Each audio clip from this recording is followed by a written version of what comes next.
Bienvenidos a 360 grados, una visión global de la noticia, un espacio para debatir sobre todo lo que sucede en Colombia y en el mundo. Iniciamos hoy 360 hablando de la decisión de la ministra de Ambiente, Luz Helena Sarmiento, de suspender las operaciones de carga de carbón de la multinacional minera la Drummond. La decisión fue tomada tras el incumplimiento de la orden de realizar el cargue directo de carbón a los buques y eliminar el uso de barcazas. Dicha medida, por supuesto, es de cumplimiento inmediato y se mantendrá hasta que Drummond garantice las condiciones para el cargue directo de carbón por medio de bandas transbordadoras. Y también hablaremos esta noche del alcalde Gustavo Petro y la decisión del Consejo Nacional Electoral que le niega la posibilidad de usar Canal Capital para promover o no la revocatoria de su mandato, por supuesto. Además, hablaremos del plazo y los requisitos solicitados al Estado colombiano por parte de la Comisión Interamericana de Derechos Humanos para brindar información que permita tomar una decisión respecto a las medidas cautelares que solicitó el alcalde Gustavo Petro. Y también debatiremos esta noche al final sobre el repunte de la imagen positiva del presidente Juan Manuel Santos, que superó ya el 50% según la última encuesta del Centro Nacional de Consultoría. Y no se muevan, que ya en segundos le vamos a dar la bienvenida a nuestros invitados.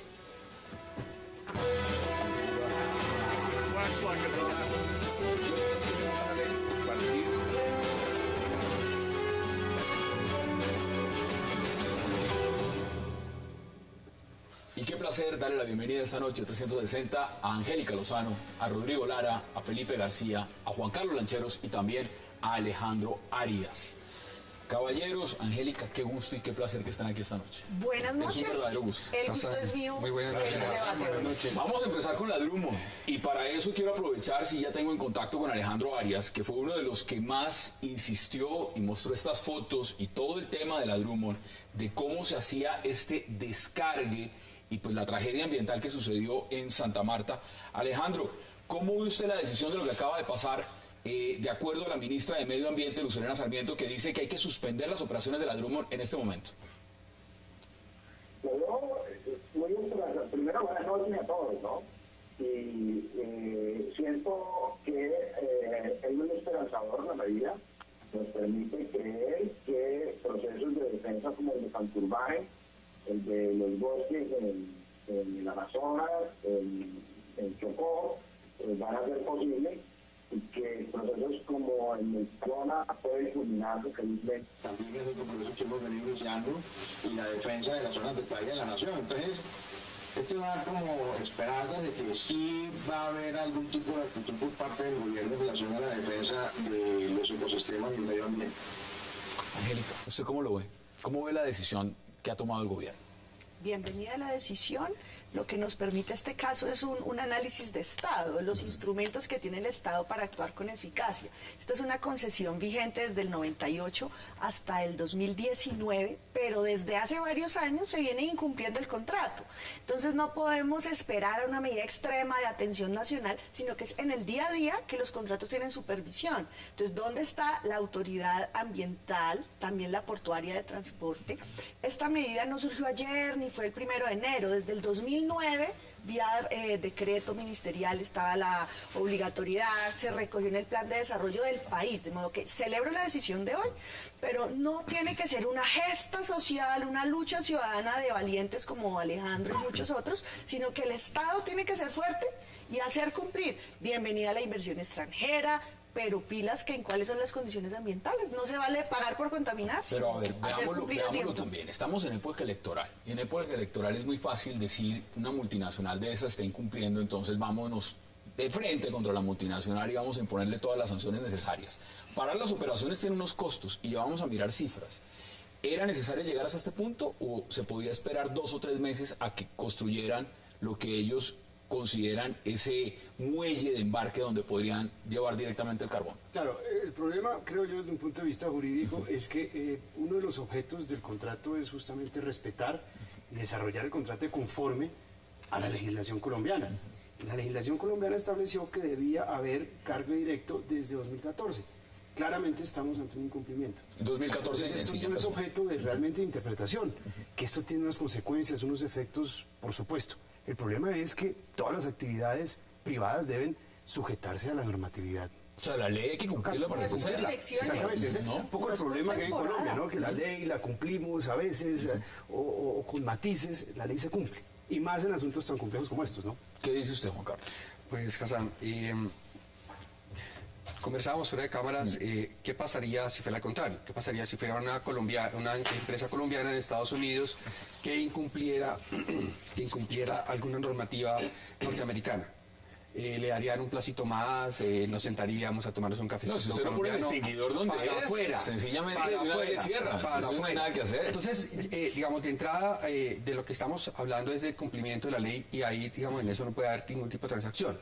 Lo que pasa es que estamos hablando de una empresa que ha invertido en Colombia durante muchos años, en una época en la cual además la inversión extranjera no venía y que estaba acostumbrada a cierto tipo de trato, digamos, negociado, mucho más tranquilo, mucho más amable, y yo creo que las condiciones realmente han cambiado y que es el Pues yo le momento voy a en dar que cifras. efectivamente el Estado colombiano, digamos, pues la ley es para todos, vamos a aplicar la mano dura y sea nacional o extranjero. Llegaron en el 95. 1 millón de toneladas de carbón sacaban en el 95. Ahora en el 2000 nos sacan 25. 25 millones. Eso es crecimiento. Eso no es cualquier cosa.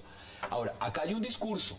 Y es un discurso político, Felipe. Hay un discurso donde se está diciendo que las multinacionales nos están robando los tesoros, nos están sacando la inversión, se están llevando y no pagan regalías. ¿Eso es cierto? Mire, más que un discurso, Hassan, hay una doble moral impresionante. Y yo sí le voy a hablar de cifras. En estos años, y realmente la explotación empezó en el año 95, hasta octubre del año pasado, le había dejado en regalías al Estado colombiano 1.970 millones de dólares, sin contar 1.500 millones de dólares en impuestos. ¿Solo la Drummond? Solamente la Drummond, en su operación entre el año de 1995 y el año octubre de 2013. Pero ¿por qué digo además que hay una doble moral y que claramente esto tiene un tinte político y en eso pues estoy en desacuerdo con Rodrigo? Porque en el caso de la Drummond, a diferencia de otros 5 casos, en la bahía de Santa Marta hay un día 5 barcazas. El caso de la Drummond no se hundió la barcaza, rescataron la barcaza, que es, entre otras cosas, una de las que más daño hace al ecosistema al caer al fondo del mar. Aquí lo que se pretendió fue seguir los procedimientos, primero para salvar vidas humanas y segundo para salvar la barcaza. Consecuencia de lo cual, sí, en efecto, se vertieron cerca de 192 toneladas de carbón al mar. Pero las 5 barcazas que hay hundidas son de 4 compañías, que no son la Drummond, que se hundieron con más de 4.000 toneladas de carbón. ¿Qué ha pasado con esas? ¿Qué ha pasado con esas? En los 5 casos ha habido una sola multa de 6 millones de pesos. ¿De qué año? 6 millones de pesos, ojo, 6 millones que de le dieron a la pesos Drummond fue 6.000. frente a 7.000 millones de pesos que le dieron a la Drummond por 192 toneladas ¿Qué de dicen carbón. ustedes? Entonces, el punto mío es muy sencillo. Aquí hay un doble rasero, aquí hay una cantidad de hechos que la opinión pública no conoce y que, si bien es cierto, y coincido con ustedes, aquí se establecieron unos plazos y la ley Angélica, entre otras cosas, es del año 2011. Realmente desde cuando Plan de se desarrollo. debía iniciar este cronograma de obras. ¿Qué sucedió? Sucedió que, como suele suceder en estos casos, y es parte de los problemas de infraestructura que tiene el país, la demora en las licencias ambientales, imputables por supuesto no a la Drummond, sino a los trámites que tienen, O sea, consultas internamente- previas y licencias, O sea, con 2 recursos de reposición que se tomaron, entre otras cosas, 7 meses, y que no fueron interpuestos por Drummond. A ver, pero hay una ese- cosa de 7 Ese meses es el punto. y una huelga de 2. La ley no tiene dura. causales de justificación. No, es ¿De que acuerdo? no es un tema de justificación, es que Por eso. si aquí se va a pasar a la Drummond al patíbulo, la pregunta que yo hago es, lo que la Drummond está diciendo es que no hace cargue directo, no. La Drummond hace cargue directo, hace una inversión a nivel de pero no puerto ha de terminado. 350 millones No de ha terminado, dólares ¿no? y le dice al Estado, porque le está diciendo al Estado, yo tengo, por cuenta de unos retrasos en las licencias y una huelga de 2 meses en el año 2013, un retraso, para lo cual estoy pidiendo 3 meses más. Es decir, de acuerdo. Yo lo único que estoy diciendo es, deme 3 meses más para cumplir que esta operación le está produciendo al país 6.2 millones de dólares diarios. A ver, yo creo que uno puede, sin duda, si uno mira detenidamente lo que ha acontecido, encontrar muchísimas razones por las cuales la Drummond no ha podido terminar el puerto en las fechas establecidas. Sin embargo, yo creo que aquí estamos confundiendo dos cosas. Una cosa son las sanciones ambientales, en las que incurre una empresa cuando se le hunden las barcazas, como le puede pasar a la Drummond, le puede pasar a otras. Y otra cosa es que a la Drummond le dicen por ley, y su contrato se rige por ley, y por esta ley usted tiene que tener el puerto en 2014. Entonces, ¿qué hace el Estado colombiano? El Estado colombiano no puede encontrarle justificación a la aplicación de esa norma, inclusive si es imputable a sus propias acciones. Ese es el punto que es sumamente complejo. Seguramente habrá muchísimas razones, pero yo creo que también hay algo de fondo, y es que le han mamado gallo mucho tiempo al cargue directo. Entonces le han mamado gallo, y llegamos a la situación absurda. ¿Ha sido soberbio la Drummond? Claro. Yo creo que le han mamado gallo, le han mamado gallo. Le voy a dar una razón por la que no. Termino un segundito. Llegamos al punto en donde fue necesario sacar una ley para regular un puerto de carga directo cuando eso no es objeto de la ley. Eso debería ser un asunto en donde la empresa junto con y yo quiero decir algo. Esa ley fue posterior al decreto 4286 del 2009 que ya ordenaba esto. Entonces aquí es el Estado frágil, que porque pagan impuestos, exportan, bienvenidos. Aquí no se trata pues de la mamertada, ¿no? Bienvenida la explotación, el trabajo, pero con responsabilidad y pagando lo justo y cumpliendo las normas. Si no nos gusta una norma, pues tiene que cambiarse, pero no por suavizársela a los que nos exportan o pagan tanto al día. A ver, Alejandro. Pero las licencias también son normas. Y usted no puede empezar una obra si no cuenta con la licencia. Con una licencia. Por supuesto, pero tiene que... La tragedia colombiana. Es la institucionalidad. Colombiana. Entonces, Es la finalmente fragilidad no es un tema institucional. de justificación. Entre otras cosas, porque a diferencia de los otros, de muchos otros casos, ¿por qué si le extendieron a Prodeco?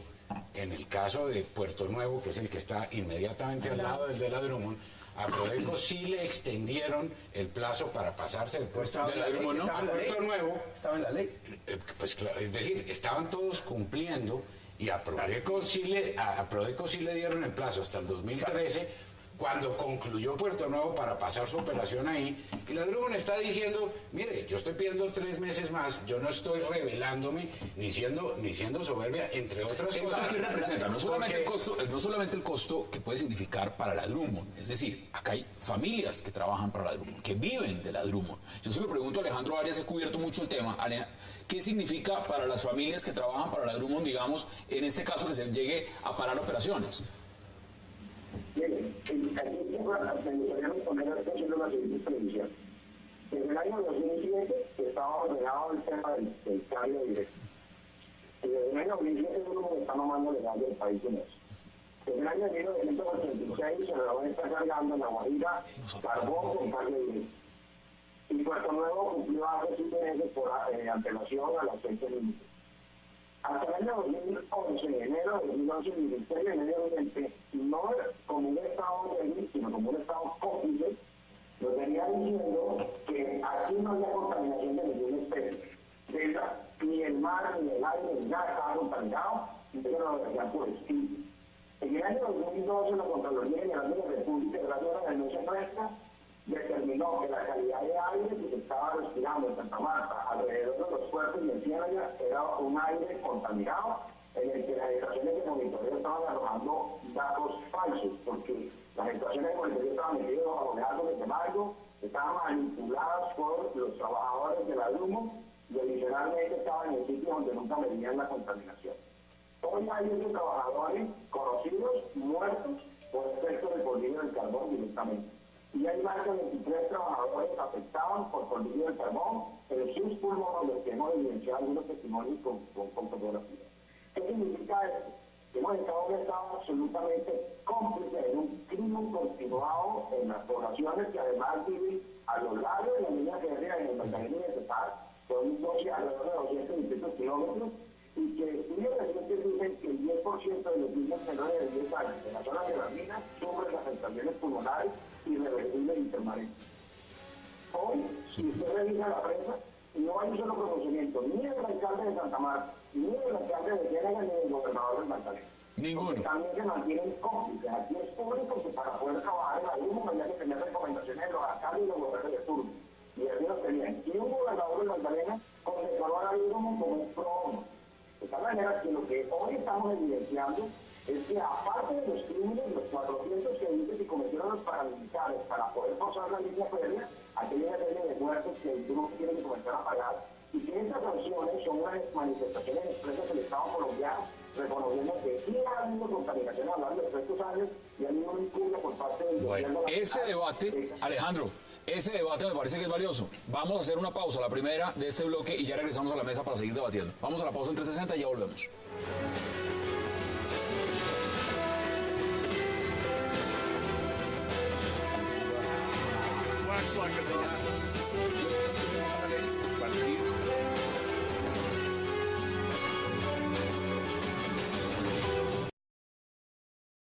Nacional ha tomado la determinación de suspender el cargue de carbón hasta que se implemente el sistema de cargue directo. Si no lo hacemos, perderíamos credibilidad, y nosotros hemos sido consistentes en este gobierno, y yo como ministra he sido bastante consistente en el tema de que el que no lo hace bien, respetando el debido proceso, nosotros no nos ha temblado la mano para hacerlo. Regresamos a 360. Juan Carlos, son varios temas, pero hay que dar cifras. ¿Cuánto es que paga en salarios, Felipe, diario, la Drummond a sus empleados? No, en términos de personal, en salario, .9 millones de dólares día. Día. Estamos hablando, si no estoy mal, miren los datos que yo tengo.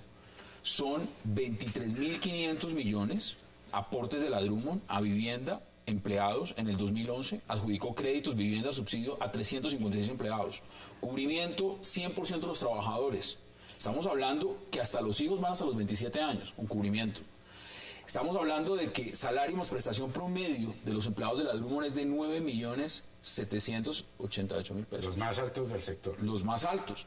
Está pagando salarios y prestaciones por 117.4 millones por empleado en 2011. Ahora, si miramos esto en perspectiva, pues ese discurso de que se están robando absolutamente todo, ¿es válido o no es válido, Juan Carlos? No, yo no creo. No, eso, digamos, lo que yo estoy percibiendo en este debate, digamos, son dos aspectos. Uno, que le quieren pasar a la Drummond toda una cuenta de cobro por todos esos asuntos de eventuales vínculos con paramilitares, que la forma como se extraen los recursos públicos, los recursos mineros en Colombia, todo un tema de política energético-minera.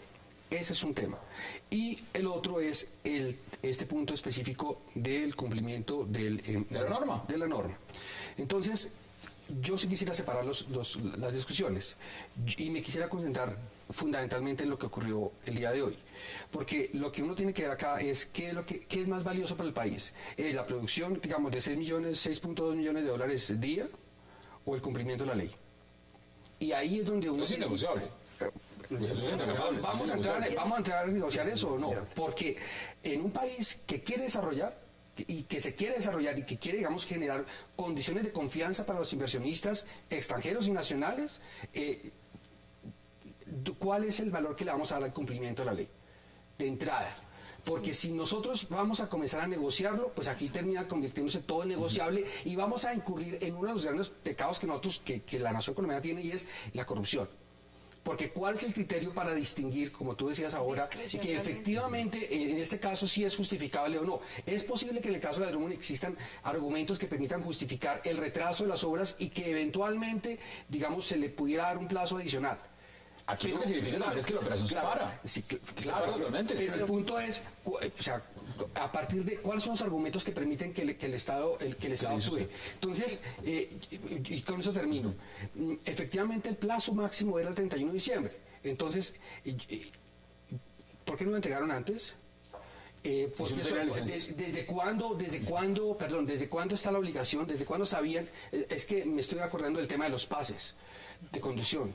Entonces, claro, pues efectivamente termina uno forzando. ¿Para qué lo está diciendo? Está mamando gallo. Eso es una posición que piensan muchos. Yo no estoy seguro que estuviera tomando el pelo en esos términos, pero sí creo que es una muy buena señal para el país que se le diga que incluso al costo de $6 millones diarios para el erario público es mucho más valioso el cumplimiento de la ley.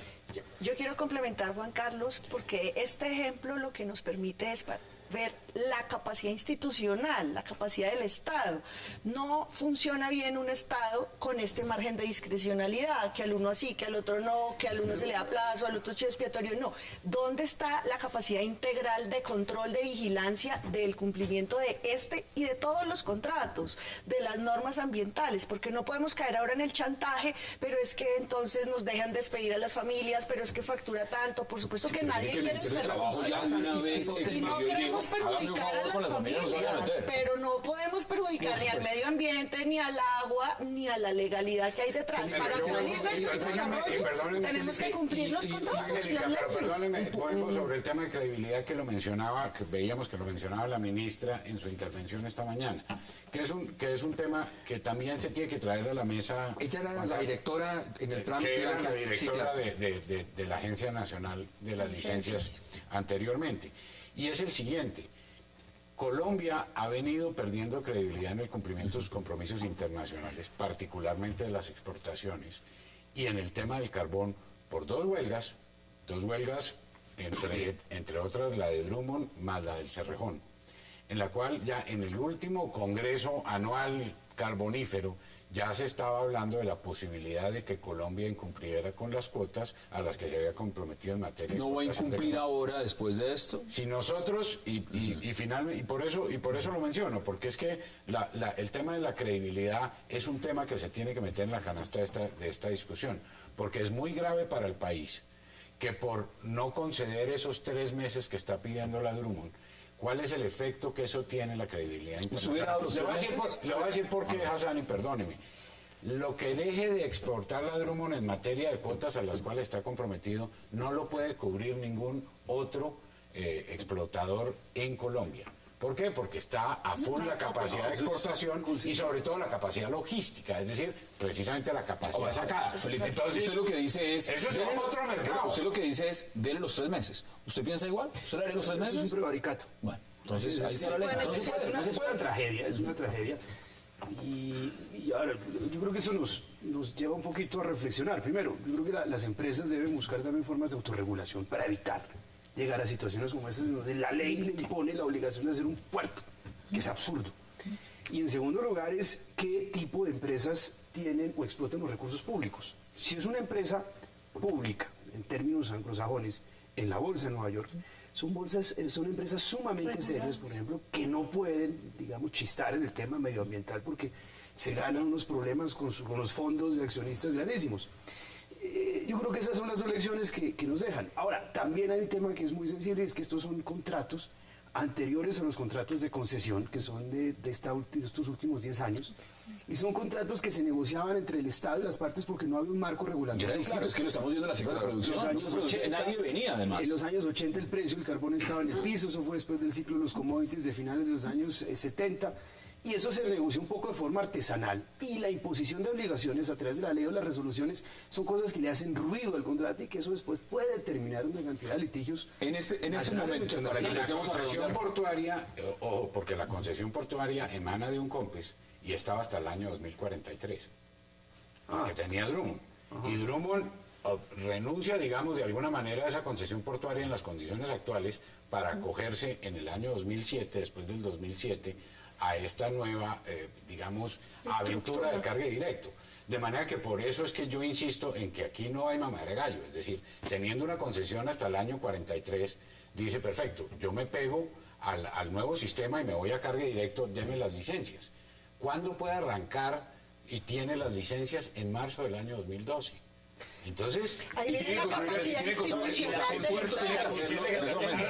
y la consulta previa. La consulta previa.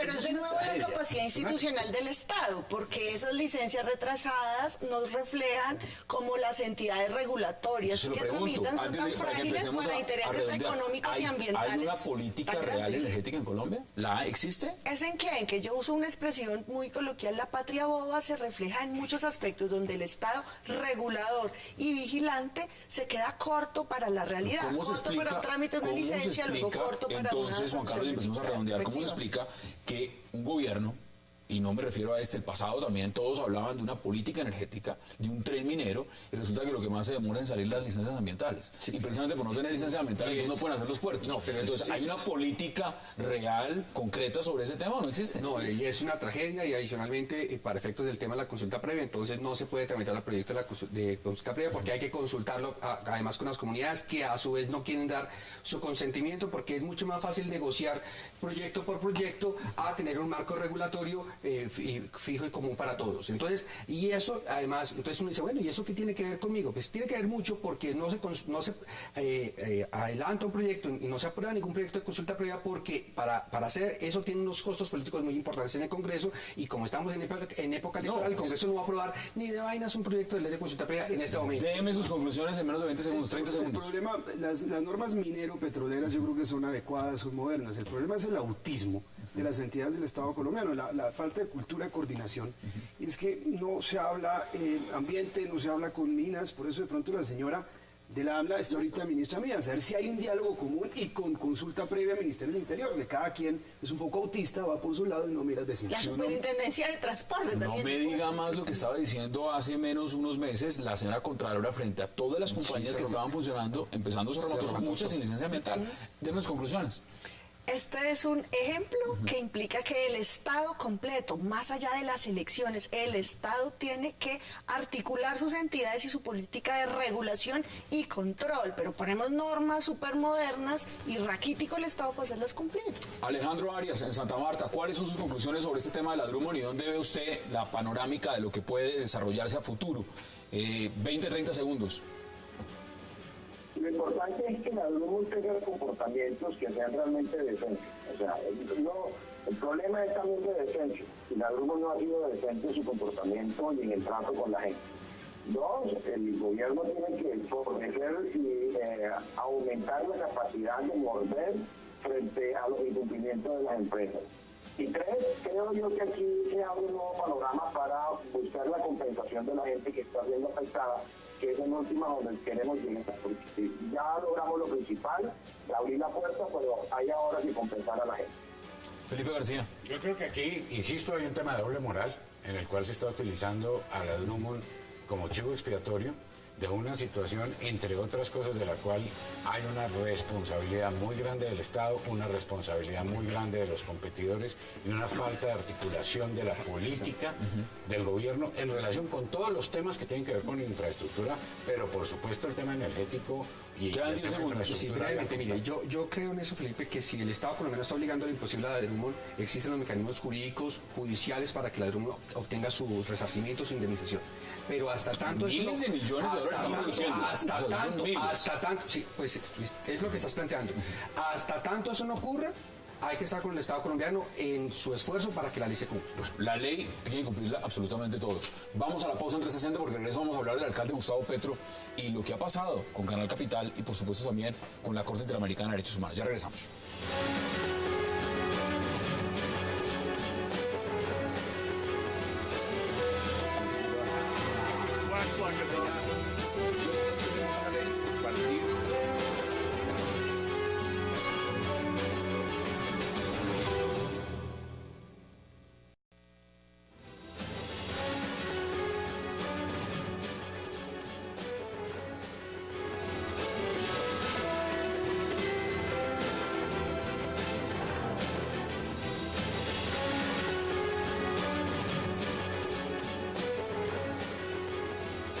Regresamos a 360 grados y ahora vamos a hablar del alcalde Gustavo Petro.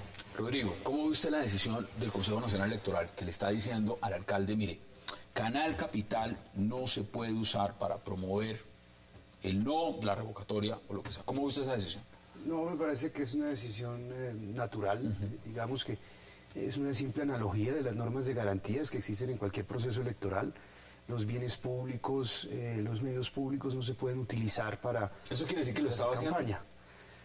Pues un poquito. ¿Un poquito? Sí. ¿Un poquito? Bueno, digamos que el tema, pues no había campaña revocatoria. Digamos, entonces podemos presentarlo de tal forma que estaba defendiendo una posición respecto altamente controversial, digamos, en la opinión pública respecto a su decisión de nacionalizar o hacer públicas el servicio de recolección de basura en unas áreas de Bogotá. Entonces digamos que no era un elemento proselitista. Ahora que ya hay campaña, pues es natural que no se puede utilizar, digamos, un canal público para ese fin. ¿Lo estaba usando de manera privada el canal Capital? No, el canal tiene la obligación de informar equilibradamente. Y yo creo que ahora que hay fijada una fecha, el 2 de marzo, tiene que tener espacio el sí a la revocatoria, el no o la abstención en igualdad de condiciones y desde el carácter informativo como el que puede hacer cualquier canal público. Sería absurdo pues que fuese solo en la opinión que asuma el alcalde. Angélica, perdón, yo le pregunto, no faltaba más fuera a reemplazar esto. No. Adelante.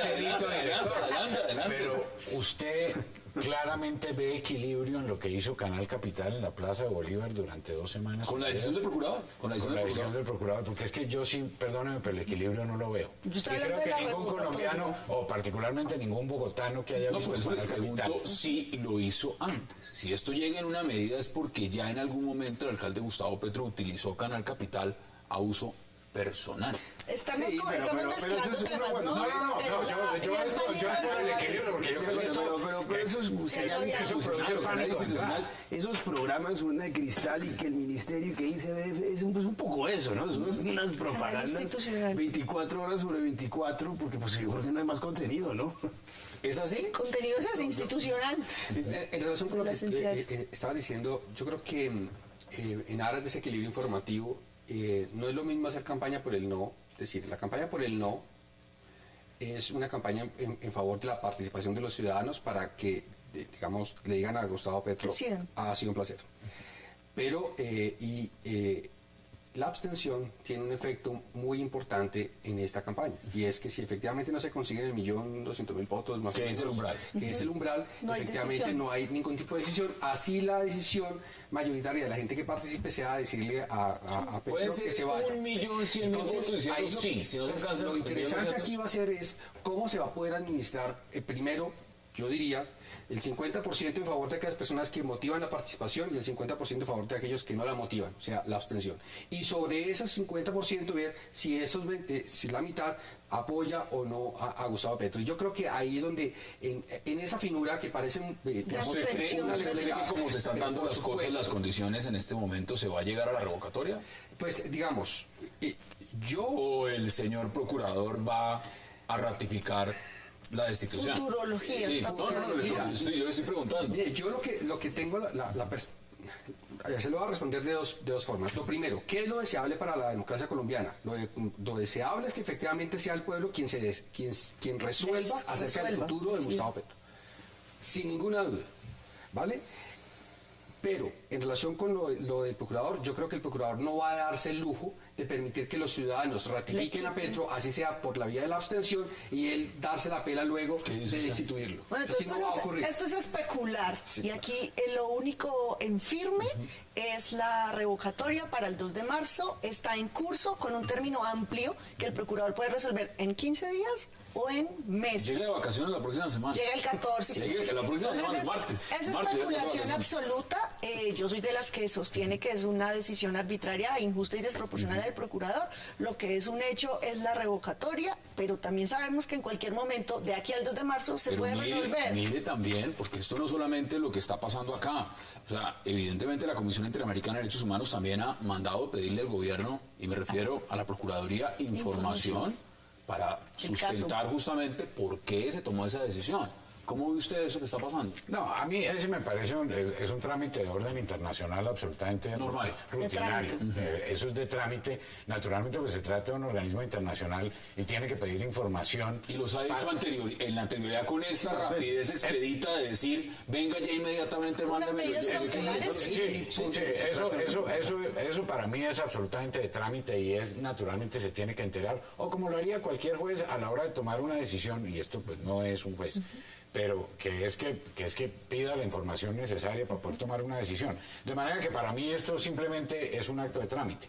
Yo no creo que vaya a haber elección el 2 de marzo. Yo estoy convencido que el procurador resuelve. Entonces, ¿usted dice que llegue a vacaciones la próxima semana inmediatamente? Sí, mire, yo a esto no le doy más allá del 1 de febrero del procurador confirmando su decisión. Sin embargo, estoy de acuerdo con Angélica, es especulación, pero en cualquier caso, tomada la decisión, una decisión que implique la destitución, pues naturalmente todo el proceso electoral se cae. Pero yo quiero retomar el tema que mencionaba Juan Carlos en relación con una cosa, y es que aquí, más que un tema de equilibrio, es bien importante que no se confunda el derecho del voto en blanco, que es una cosa que políticamente... En este caso no hay voto en blanco, ¿no? Claro, porque aquí no hay con la abstención, que es muy distinto. Porque la propaganda electoral es la invitación a votar en uno u otro sentido, o por uno u otro candidato. Eso es lo que por definición es propaganda electoral. Pero mire, yo no quiero pasar de lado también lo siguiente antes de que puedan intervenir ustedes también. A usted con las decisiones, y me refiero cuando hablo de usted, me refiero ya como abogado del Uribe Centro Democrático, las decisiones del Consejo Nacional Electoral no es que le hayan gustado mucho tampoco, digamos, ustedes con el logo no les ha ido muy bien. Han sido injustas. No, pues no sé. ¿Cómo? Bueno, pues, si quiere, lo dicen estas. No, lo dice el país entero. Es que yo creo que es tan evidente la falta de argumentos y es tan evidente el nivel de contradicciones en que ha incurrido desde octubre para acá el Consejo Nacional Electoral con el tema que todos los partidos dicen que no tiene sentido. Esto evidentemente es una persecución jurídica electoral contra el uribismo. Yo fui electa por una lista con el logo, con la cara de progresistas. Aquí está el ejemplo. Sí, yo fui electa con el logo de Petro. Usted pudo utilizar el logo de Gustavo Petro. La cara, la Peñalosa en el 2006, Peñalosa en el 2006, y nosotros en el 11. Cuando uno cría cuervos, pues le saca los ojos. Es decir, es que la forma como se ha politizado el Consejo Nacional Electoral, la forma como el gobierno de Uribe permitió que estos señores ostenten el título de magistrados. Usted le robaron una curula ya. La forma vulgar como a mí me robaron mi curul con 13 votos de Carmen de Bolívar que aparecieron en una mesa. De la noche a la mañana. De la noche a la mañana, todos los votantes tienen el mismo rango de cédula, la misma edad, y con eso me quitaron de la forma más... Yo sé cómo funciona eso. Sí. El problema es que es un sistema que ha sido utilizado y ha sido abusado. Y cuando uno hace eso, uno a veces no se da cuenta que eso se termina devolviendo. Y se le devolvió al uribismo de una forma infame. El articulito de la Constitución, es infame. aquí lo están pagando. Pero no solamente infame, sino ilegal.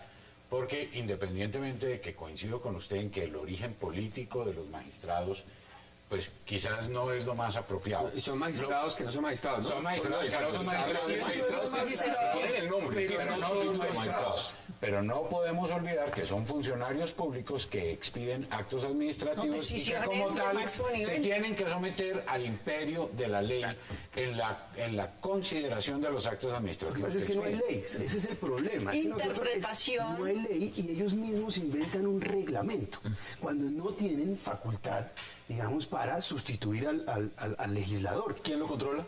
Pues nadie, porque el problema es que esos reglamentos son verificados después por la sección 5ª del Consejo de Estado, que es igual de corrupta. Que la rosca electoral es un círculo, y se pelean entre ellos es por los mismos negocios, porque el uno le quita el negocio al otro, y porque eso es una cosa espantosa. Veo usted por qué no tenemos reforma a la justicia. Pero hay un código contencioso administrativo que tiene que cumplir, y aquí yo creo que lo más importante que hay que recordar es que hay una sentencia de la Corte Constitucional. Y lo que el Consejo Nacional Electoral no puede es darse el lujo de citar a Aristóteles, a Rousseau y una sentencia, por Dios, de la justicia mexicana, olvidándose que hay una sentencia de constitucionalidad de la Corte Constitucional de Colombia, que además está en la obligación de obedecer porque lo dice el nuevo Código Contencioso Administrativo, está en la obligación de pegarse al precedente de una sentencia de la Corte Constitucional colombiana que está desconocida. Claro, pero les importa un rábano porque dicen, listo, vaya y demande mis decisiones. Usted se va para la sección 5ª del Consejo de Estado. ¿Cuánto se demora? A ver, ¿cuánto le cuesta? ¿Cuánto le cuesta? Ahora, mire, ¿qué logo van a tener entonces? Uribismo Centro Democrático. Ese es el logo presentado. Y el logo original de Uribe Centro Democrático es objeto de un recurso de reposición ante el mismo Mire, Consejo. este tema se parece al anterior y aquí los ciudadanos somos los que tenemos que plantarnos. O sea, no puede ser esta la patria boba donde la cultura de la legalidad está en juego. Hoy no me conviene estos magistrados que hoy son antiuribistas o esta unidad nacional, Frente Nacional, la que sea que está ya representada. Hoy son santistas. Toma medidas como las que en su momento el uribismo tomó hasta la vergüenza reformar la Constitución, tenemos una reelección, una defecio que nos destrozó la Entonces eso diría que institucionalidad. es justicia Entonces, divina, la diría usted. legalidad, ¿dónde está? ¿Y a qué le vamos a jugar los ciudadanos?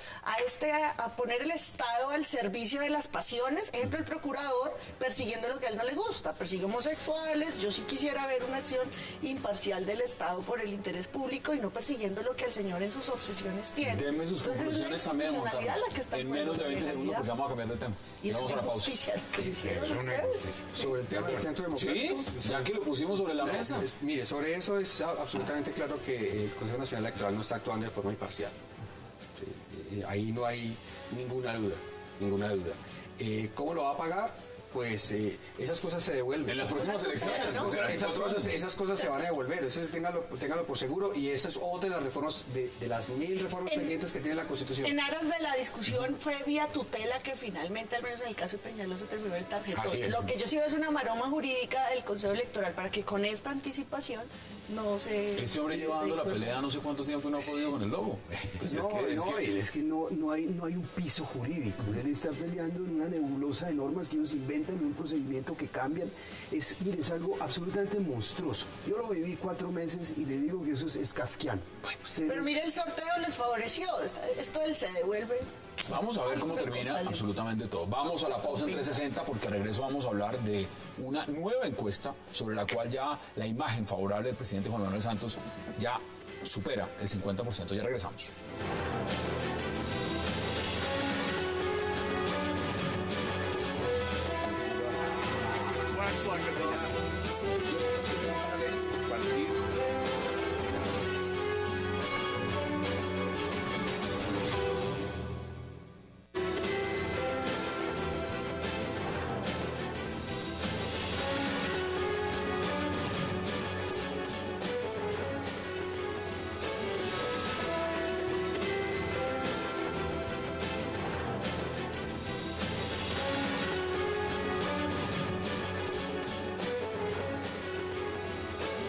Regresamos a 360 y ahora vamos a hablar de la última encuesta pues, que dio el Centro Nacional de Consultoría. La imagen favorable o no del presidente pues es importante porque estamos en unas presidenciales, es presidente candidato. ¿Cómo ve usted el repunte? Ya va en el 52% de imagen positiva. Sí. Pues, a ver, yo creo que tiene Va solo. 36% de intención de voto. Digamos que ese es como el nivel natural de Juan Manuel Santos. Bajó mucho a raíz de los paros agrarios, por supuesto, pero eso es como un nivel natural donde se mantienen los presidentes que no son muy populares. Pero hay unos que son más. Pues por eso nos acostumbramos a uno que era muy popular, que era Uribe, que se mantuvo a niveles de 60, por encima de 60. Atípicos. Que son atípicos. Esto es un poco más un presidente que no es, digamos, muy carismático, pero que se mantiene un 40% de intención de voto y que le es suficiente, creo yo, Ese para hacerse elegir. 40% en 4 años más terminará en que en un 20%. Juan Carlos, Pues, porque si está ya en 4, ya sí, estuvo, claro, ya pues, estuvo, eso estuvo, es lo que ¿no? tiene. Como las cosas van y vuelven, entonces de pronto ahorita ya está en el ban y ahora de pronto se devuelven, y puede caer, Pero eso es un repunte, en todo Sí, caso es un pero repunte. uno le reconoce eso, lo que pasa es que él está solo. Tiene suerte. No Cuando tiene usted dice rival. está solo, Él quiere está decir solo. que los demás Pues, no existen. ¿Dónde está la oposición? ¿Dónde está Clara López, por ejemplo? ¿Dónde está Oscar Iván Zuluaga? Bueno, estuvo ayer aquí, ¿no? Bueno, ayer estuvo acá sentada, sí, pero digamos en las encuestas. No, está digamos que no aislada está, del debate. claro, no se está reflejando. Yo le comentaba ahora también el tema de los computadores de Santos. Dígame, si ocurriera un medio escándalo parecido en Estados Unidos, en España, en Alemania, ¿en dónde estábamos ahorita? Es una cosa que hay que discutir. Es decir, no hay un fiscal que haga una evaluación acerca de efectivamente si existe o no ese cartel de la contratación. De la reelección. La de contratación va lento, Sí, tranquilo. esa también va lento, pero veamos a ver si efectivamente una denuncia de un expresidente, es decir, es una denuncia ante la Comisión de Absoluciones, ¿no? Pero independientemente de eso, es una denuncia que tiene unos efectos importantes, porque si Pérdida de investidura. pero si se prueba no solamente eso, se prueba que el presidente Uribe está mintiendo, pues es gravísimo. De falsa denuncia, lo que usted quiera. Entonces, la pregunta es que desafortunadamente acá existe en este momento más un candidato al Senado que un candidato a la presidencia. Y eso tiene que revertirse y tal vez tendrían que reflexionar al interior de la campaña de que si bien efectivamente es importante que el presidente Uribe se mueva y recoja los votos que tenga que recoger, no puede opacar a tal punto la presencia, digamos, de Óscar Iván ¿Usted Zuluaga. también cree que está solo? Porque le voy a dar mi recuperación de la imagen positiva del presidente. Septiembre estaba en 36%, que estamos hablando tema paros y lo demás. Octubre 43, noviembre 45, diciembre 50 y enero ya van 52. Pues yo le confieso que le tengo Subido. pereza a las encuestas y que todo el semestre acostumbrarnos, señores televidentes, cada semana una u otra, me llama la atención y celebro además el acompañamiento de la ciudadanía al proceso de paz. Es lo más importante que está pasando en nuestro país y es el punto que yo rescato, que celebro que sea así, que el debate electoral sea además para apoyar un proceso de paz complejo, difícil, que nunca es ideal, pero que tenemos que destrabar la guerra, pararla para concentrarnos en lo que es y no acabar ese caballito de excusa de invertir en la guerra y mantener el coco para concentrarnos en construcción de equidad. Es lo que más me interesa de la encuesta. Santos está solo, Santos es un presidente malo, irregular, pero el rival es peor, con todo respeto.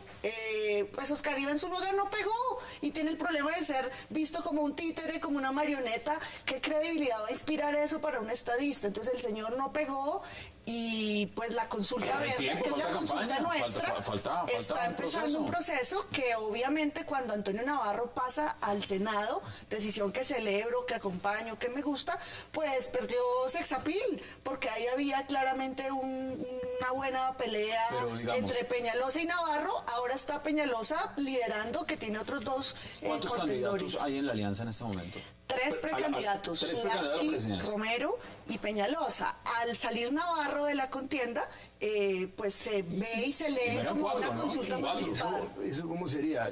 Sudarsky, el mocusiano, Romero, el de Navarro y no el de Navarro. No, el de Navarro. Romero, bueno, Romero, digamos, un poco más de izquierda. ¿Y Peñalosa el uribista? Esperamos que no, porque ya lo ha hecho 2 veces. Entonces habría 2 uribistas.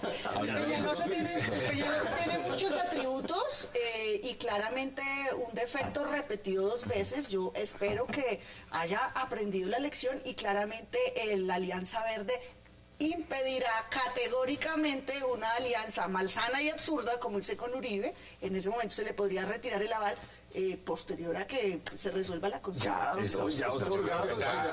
Está como la ministra ya otorgado, eso ya se fue. Yo pienso que es importante. Yo también creo que está solo, que está solo. Yo pienso que hay que distinguir. 3 veces con la misma piedra no le va a pasar. Yo pienso que hay que distinguir en las encuestas la favorabilidad de la intención de voto. Son se miden 2 cosas muy distintas. Lo mismo que en la pregunta que se hace en las encuestas sobre si está de acuerdo con los diálogos de paz frente a lo que es este proceso. Porque 69% de los encuestados frente a los diálogos dicen que aprueban, que sí. Que haya diálogo. Sí, es que haya diálogo. 29 no aprueban los diálogos, 2% no saben, no responden. Yo tengo que reconocerle públicamente que, como lo he dicho siempre, no importa tanto los números como la tendencia. Y aquí, después de los paros, se ha recuperado. Habíamos dicho, con una sola medición no se puede hablar de recuperación, salvo que eso se repita y se convierta en tendencia. Tengo que reconocer que esa tendencia sí existe.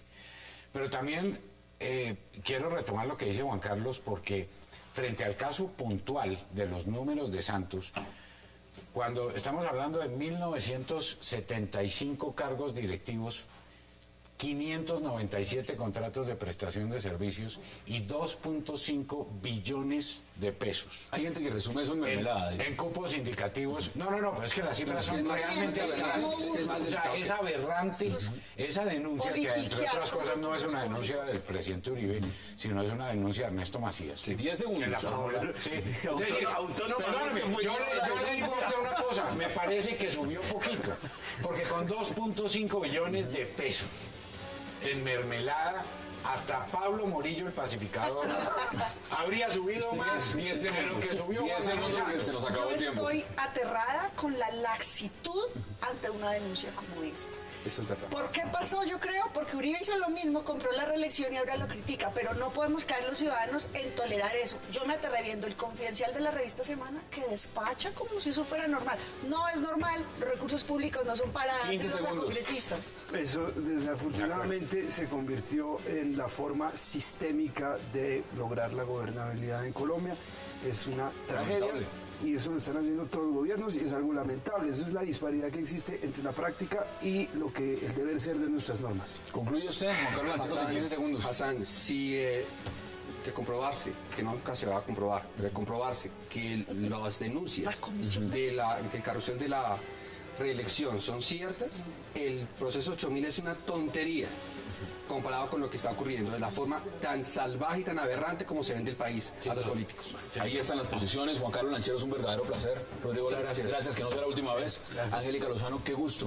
Y Felipe García. Puedo gracias decir por la 110 verde, ¿no? 110 Estamos verdes, en está la en competencia campaña. en la Cámara Eso por es Bogotá. totalmente abierto. A usted por la invitación. A ustedes, gracias por acompañarnos. Nos vemos mañana de nuevo a la misma hora, 8 p.m., para seguir debatiendo toda la agenda política de Colombia y del mundo. Y recuerden, repetición de este programa, 11:30 de la noche. Gracias por acompañarnos.